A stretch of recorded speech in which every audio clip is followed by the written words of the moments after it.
పూరా లోకల్ కనుక ప్రధాన అర్చకులు అందరూ కూడా ఇక్కడికి వచ్చి ఇది మహా అపచారం, ఘోర అపచారం, దీన్ని ప్రతిష్ఠించి దీనికి పాప పరిహారం చేసుకోవాలి, ఇక్కడ పూజలు చేయాలి.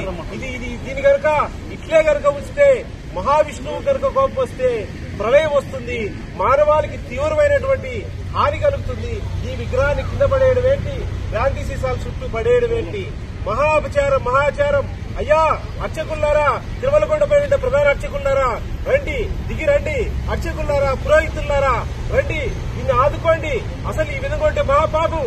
ఇదంతసేపు అత్యవసరంగా టీటీడీలో ఉన్నటువంటి అర్చకులు, పురోహితులు వచ్చి ఈ విగ్రహాన్ని నిలబెట్టి దీనికి పాప పరిహారం చేసి ఇక్కడ హోమాలు చేయాలి. అంతవరకు నేను ఇక్కడ నుంచి లేచేది లేదని ఓం నమో వెంకటేశాయ నామస్మరణ చేస్తున్నానని ఈ విగ్రహాన్ని పోలీసు వాళ్ళు గాని, వర్కర్స్ గాని ఎవరే గాని తాకి నిలబెట్టద్దు.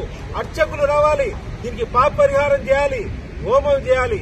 అప్పటి వరకు నేను ఓం నమో వెంకటేశాయ నామస్మరణ చేస్తుంటాను. ఇంతకు మించిన నా పేరు విజయశంకర్ స్వామి, అన్నమయ్య కళాక్షేత్ర పీఠాధిపతి, తిరుపతి. ఇంత ద్రోహమా? అసలు ఈ విగ్రహం పడివేస్తుంటే. మరొకసారి మీ పేరు? నా పేరు విజయశంకర్ స్వామి.